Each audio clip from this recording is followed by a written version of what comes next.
1997, Jay-Z and Nas together in this rare photograph. That was then, this is now. Ask Nas, he don't want it with hope, no. I'm a stone in his shoe and a thorn in his side. This may go down as one of the greatest battles of all time. It's the lyrical war that everyone's talking about. Okay, now it's on. Rap is a competitive sport. I want to see what's going to happen next. Find out what happens when two of hip-hop's best MCs engage in an old-fashioned battle on the mic. Whose lyrics tell the truth, whose don't. We're breaking it down for you right now on this MTV News Now special report, Jay-Z versus Nas, Beats, Battles, and Beef.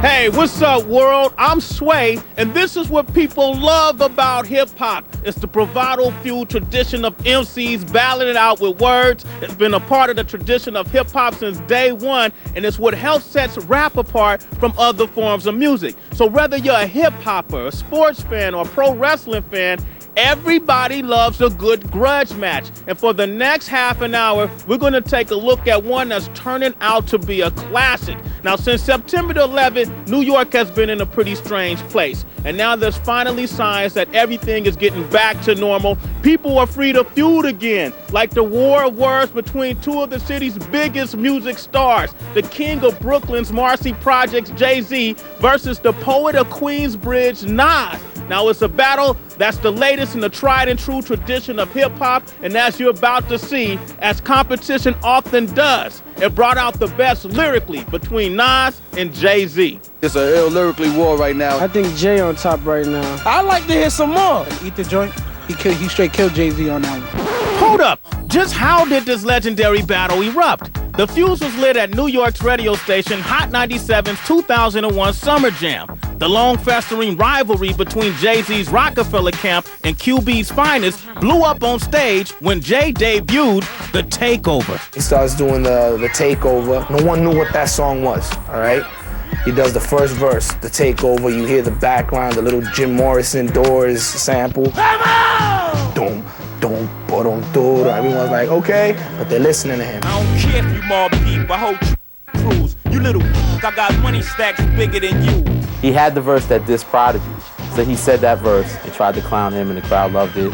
But then at the end of the line, he goes, ask Nas, he don't want it with Hov. Ask Nas, he don't want it with Hov. No. The crowd went crazy, like, whoa, wait a minute. Oh, it's like, okay, now it's on. At that point, Jay-Z's finally acknowledged that he doesn't like Nas, that there's a conflict with Nas, and he said it. Nah, I wasn't surprised by Jay at the Summer Jam. He knew that this is a point in his life where he can make himself official. That was a big step for hip-hop, no matter who he dissed or whatever, and that's good. Good, but not over. Boom. About 3 weeks later, Nas drops a beautiful freestyle called Stillmatic. With the release of Stillmatic on mixtapes, Nas took his argument back to the streets. H to the Izzo, M to the Izzo, pushes on you phony, the rapper version of Cisco. When Jay did the Summer Jam, you know, everybody's in the streets is like, yo, I know you're gonna get at him, so I got at him with the freestyle joint. Your fake rhymes and no times I never took place, you liar. Un was your first court case, you had no prize. I'm sorry, it was that small, but he touched the nerve. Although it was a stinging track, Stillmatic failed to create a buzz. When Takeover was released on Jay's Blueprint album, his new verse responded to Stillmatic and made the opening blow at Summer Jam seem like a tap. Had a spark when you started, but now you're just garbage. Fell from top 10 to not mention at all. He comes at Nas hard from all angles. He comes at it from the perspective of like, from a fan, kind of. Like, you know, like, your last album was, he broke it down, how Nas fell off. If I was to get at somebody on that level, I gotta make sure I come with my best. Smart enough, Nas. 4 albums in 10 years. I could divide, that's one of me, let's say 2. 2 of them was due. One was Nas, the other was Illmatic. That's a one hot album every 10-year average, and that's so. I'm not being lazy with it. I'm not playing around with it. I'm gonna do my research and I'm gonna come back with something real serious, you know what I'm saying? And it's gonna be hot. I'm sorry, but anyone that heard that knew that it was like, oh, that's it, it's a wrap, Nas is out of here. In the very beginning, when I heard Takeover, I personally didn't think Nas could come back. But Nas was far from KO. You a fan, a phony, a fake, you stand, I still whip your ass. And I knew that eventually people want to hear what I got to say. Were you abused as a child, scared to smile, they called you ugly? Dressing it right so I could let them know it's not happening. It is no takeover. No takeover, but there was an invasion as Nas's response song, Ether, spread through the underground via New York mixtape king, K. Slay. Put Ether on the tape, and it just went wild. It was a spanking. People didn't expect that. No one expected Nas to come back. I am the truest. Name a rapper that I ain't influenced. After the Ether, that's it. New York was on Nas's back. People who were Jay-Z fans on Friday were Nas fans on Saturday. And by December 11, 2001, the battle was blazing. A week before Nas's Stillmatic LP and Jay-Z's Unplugged albums were set for a head-to-head release, the two MCs would be drawn into a battle of the beats on a New York radio show. Hot 97 blazing hip-hop and R&B. Hot 97 has this exclusive Jay-Z song, Super Ugly, that's a response to Ether. Nobody's heard it, hasn't been on any mixtapes. They're gonna play it on the radio for the first time, so it becomes like a big event. Jay-Z's response today at 3 o'clock, tune in, it is on. And the whole city shuts down. If you was in New York at 3 o'clock on that day, you had your tune on the Hot 97. The anticipation is big. A few minutes after 3 o'clock, you know, we hear the response. Damn, I'm only worth over 100 million. Look, I got beef with like 100 children. Unfortunately, it wasn't up to par. Super ugly. Jay-Z said it was just a freestyle. It wasn't an answer to Ether. So the last person in the world I'm gonna underestimate is Jay-Z. You have to feel like the battle really isn't over. It doesn't seem like there's a finale there. This is hip-hop in its purest form. Rap is a competitive sport. That's how we build it. And there's always going to be a battle about who's the greatest. Now, another result from the back and forth between Nas and Jay-Z is that it shook things up a little bit. It added a breath of fresh air to what, for the first part of 2001, had been a fairly flat year for hip-hop. But what that meant is that the battle captured the attention of rap fans and hip-hoppers everywhere. I think this may go down as one of the greatest battles of all time. I know kids come into stores like this, juiced about verses that they've heard battling against who, this guy battled this guy, and they come in fired up because these cats are battling. Two of the greatest rappers battle each other, and people get excited of music like that. It's hot, man. That's what hip-hop need that, you know what I mean? That's one of the essence of rap. You know, the battle. Joe, we need some fun in this, man. Back in the days, you know what I mean? You had Kane doing it, you know what I mean? You had L doing it. That's how it all started. Different crews battling against each other, and that was kind of like the essence of it. You know, who had the better skills, the better lyrics, you know, who was the best crew. It's amusing. It makes people laugh. It sells records, so it's good in that sense. Martin Luther King said, talk it out. We just making it rap, we just making the lines rhyme. And Nas is very creative and Jay is creative. But, you know, it all depends on when the battle is won, who's the last man standing. And, you know, right now, everybody's standing. Nas and Jay-Z have had a lot to say in this battle, but are their claims true? Right after this break, we're gonna read between the lines and try to figure out who's got the facts right and who doesn't. Hey, welcome back. Glad you're still with us. MTV News Now special report taking a look at Jay-Z and Nas and their battle for lyrical supremacy. Now, as we saw earlier, the war of words between these two rappers really seemed to take off when Jay-Z performed the line from the song Takeover back in June at a New York radio station Summer Jam concert. But the artistic battle traces back to Rockefeller artist Memphis Bleek's debut album. On his first album, Coming of Age, Jay's protege, Memphis Bleek, released a song featuring a verse from Jigga. Jay put a verse on one of my records, on my album. What you think of that? What you think of that? And the hooks blatantly say, I'm a ball till I fall. What you think of that? I'm a ball till I fall. What you think of that? Now that track, for some reason, struck a chord with Nas, prompting the Queen's Bridge MC to cite Bleek's lyrics in his own song. You want a ball till you fall, I can help you with that. You want beef, I can melt in your hat. By blatantly referencing Bleek's line in his response, it appeared that Nas was challenging him. A lot of times rappers listen to other rappers' lyrics and they feel like people coming at them. They're very sensitive, and they feel like sometimes rappers are coming at them indirectly. And rather than a face-to-face confrontation, MCs generally take it straight to the mic. And so, Bleek responded on his single, My Mind Right. I don't got no personal feeling against the man. Like, he cool, you know what I'm saying? I ain't got nothing against him, but you throw a line at me, be prepared, I'm gonna throw one at you. Your lifestyle's written, so who you supposed to be? Play your position. And on one of the key lines in that record, he said, your lifestyle's written, well, who you supposed to be? Play your position. And of course, you know, everyone knows Nas' second album was called It Was Written, so people took that as a diss. Now, by referencing this album title, Bleek let the world know that he was talking about Nas and questioning his credibility. And so it was written, or maybe we should say spoken. The first seed was planted in the battle to come. This is a rule, though. You're never supposed to let your enemy know what you're thinking.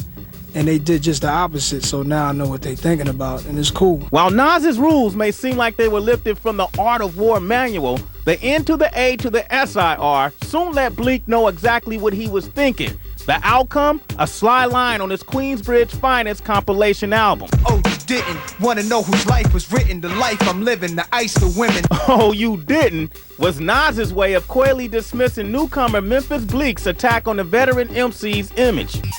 Things appeared to simmer down in early 2001, but it wouldn't be long until Bleek's mentor, Jay-Z, claimed he was on the wrong end of Nas's bad-mouthing campaign, this time over the radio airwaves in Los Angeles. It seems to be resolved, but then Jay claims he's in LA and he hears Nas on the radio in LA talking reckless and saying bad things about Jay. So at that point, Jay's like, all right, I'm gonna say something about him. I'm gonna bring it to him. And Jay did put it all out in the open a few months later when he came at Nas with The Takeover. Now that song plus Nas's no holds barred response ether qualify as two of the best battle records ever made, hands down. But a good diss record is not necessarily a truthful one. I mean, sometimes things get a little exaggerated. So we decided to do a fact check on the claims made by both lyrical warriors. Went from nasty Nas to Esco's trash. Had a spark when you started, but now you just garbage. Claim number one. Jay says Nas has fallen off since his first album in 1994, Illmatic. That's a one hot album every 10-year average, and that's so. One hot album every 10 years? Let's take a closer look. Nas's Illmatic was a success with critics, but since then, sales of his albums have dropped, and so has his critical acclaim. Looks like Jay may have a point. The follow-ups after Illmatic were not on people's radars. After Illmatic, this guy was looked at as maybe one of the best MCs of all time. Now he's just a guy who makes, you know, some good records, but he's not living up to that promise of that first album. But Jay's claim may be outdated since Nas released the appropriately titled Stillmatic on December 18th last year, garnering critical acclaim and impressive first week sales. It's taking hip-hop back to hip-hop. I am the truest. Name a rapper that I ain't influenced. And with this new album came acclaim from Nas. All I did was give you a style for you to run with. Did Jay take Nas's rhyme style? Jay-Z used to rhyme differently. He used to rhyme a faster rhyme style. Well, check out the J, check out the A, check out the Y, Z. They had a really faster rhyme style, like more similar to the quick tongue rhyme style, which was really prominent in the early 90s. Over time, Jay-Z may have switched up his rhyme skills. I'm sick with the flow and this is all I know. Though it's impossible to prove whether it was an evolution of his personal style or a robbery of Nas. But there is one thing that he did borrow from the Queensbridge rapper. Who did Jay sample on his first hit, Dead Presidents? You guessed it, none other than Nas. I'm out for presidents to represent me. Say what? I'm out for presidents to represent me. Even Jigga himself admits to taking it, but he also admits to perfecting it. Yeah, I sampled your voice, you was using it wrong. You made it a hot line, I made it a hot song. Whether or not he made it a hotter song, they're both classics. Speaking of classics, let's check up on another one of Nas's claims in this battle. Nas also points out that Jay takes lyrics from the late great Notorious B.I.G. How much of Biggie's rhymes is gonna come out your fat lips? Well, Jay did use some lines from Biggie. When the Remy's in the system, ain't no telling will I f him, will I diss him. Jigga probably wouldn't deny that he's borrowed from Biggie. Nonetheless, most say it's a tribute to his good friend and rhyming partner.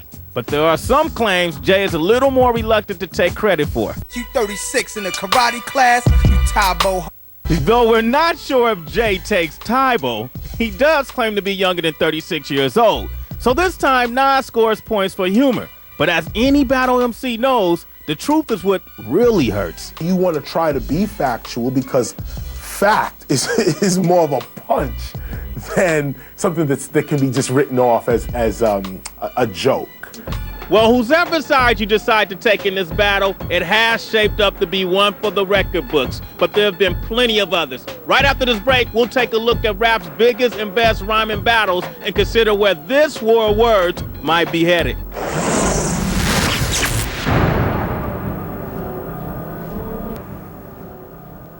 Hey you, welcome back. Now, the recent verbal sparring between Jay-Z and Nas, as any hip-hop fan is aware, is the latest in rap's long tradition of creative battles. In fact, in the early days, whether it be a DJ, an MC, or a breakdancer, hip-hop has always been driven by competition. Actually, rivalry frequently made the performance that much richer, and rappers have often found that some of their best material is the most spontaneous. One of the first battles on wax to score big in the early 80s started at parties where pioneering rappers Kumo D and Busy B spit verbal disses on the regular. Come on. Busy B, he would just go from beginning to end, oh, come on, clap your hands, come on, oh. It was always fun to get on and out-rhyme somebody. You're not number one, you're not even the best, and you can't win no real empty contest. He snapped on me, he took me to the mud. Mo D would soon find himself in the battle trenches again as an up-and-coming LL Cool J exchanged words with the now old-school MC. How you like me now? How you like me now, punk? It's like Eddie Murphy and Richard Pryor standing on stage and telling jokes about one another, seeing who can win. It was no hard feelings.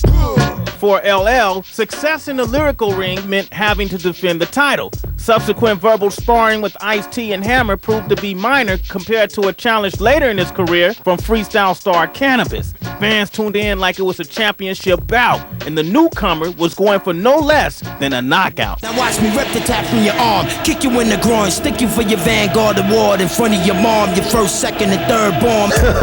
I actually laughed. This is not a new thing for me. This is like Michael Jordan going to the finals. Cannabis, he ain't understanding this, because 99% of his fans don't exist. I heard the record, you know, it's hip-hop, you know what I mean, because he's responding, but I think it's garbage. The nature of hip-hop is competitive anyway. It's a competitive genre. And as long as it stays friendly and people understand the difference between hate and competition, you know, it's really not a problem. Cannabis's battle with LL eventually marked a high point in his career at a time when platinum hits, not competition, meant success.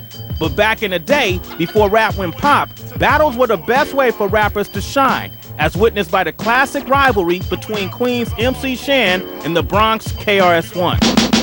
South Bronx, the South Bronx. When I was coming up, you had to go to the club and prove yourself before an audience.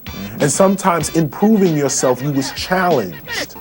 And don't think dissing is strictly an East Coast thing. After NWA broke up, Dr. Dre found greater success with the diss record and video, lampooning former bandmate Eazy-E and Two Live Crew's Luke Campbell. Yes, my homie Dre can't be touched. Luke's bending over, so Luke's getting stuck, Buster. When I saw the video, I laughed. I mean, it was funny. It's all business, it's all entertainment. Dissing would stay in Dre's musical family for years to come. After receiving what he perceived to be an insult from Everlast, Dre protege Eminem showed why he earned respect as an underground battle MC long before earning platinum plaques. They shot you back to life at the clinic, but you about to get relaxed any minute. Honky, I hit him up. I actually like his new record. I'm like one of the 6 people that bought it. What's your candy ass name? You're a candy ass rapper. I'll smack you up, shut you off like the clapper. The guy runs around and shoots deers in cages like, you know, Christina Aguilera and Britney Spears. I'm not in sync, man. Of course, maybe the most renowned rivalry in rap history involved fallen icons Tupac and Notorious B.I.G. But ironically, the beef between the two can never be considered a classic rap battle. There was battles before Tupac and Biggie, and there'll be battles after them. We hip-hoppers know that Tupac and Biggie was not battling. Westside, when we rock, I'm equipped with game. Although Tupac spit flames at Biggie on many occasions, a response track was never released by the Bad Boy star. Despite having undeniable East Coast-West Coast feud as a backdrop, beef between Pac and Biggie was clearly not part of hip-hop's great lyrical tradition. Though there is no evidence linking their untimely and still unresolved deaths to their music, it still begs the notion that artists and their fans have a responsibility to keep these battles strictly on wax, just as Nas and Jay-Z have exemplified. If you really have a problem, you're not gonna put it on record. So that's why I know it's just music. It's only music. And, you know, we keep it on wax. So there you have it, bringing us back to where we are today. But where is all of this headed? I mean, was it the last of the battle of rhymes between Jay-Z and Nas, or will some more resurface? Or what about the battles on the horizon? I've heard that we should be on the lookout for the Lox versus Puffy, or for you R&B heads, R. Kelly versus Cisco. But whatever it is, as long as it's kept fun and positive and in the music, lyrical slugfest and competition are what keeps it exciting and interesting. In the meantime, you guys hold your head, keep it righteous, play it safe. My name is Sway, and I'm out. But you know, there's only one nipping.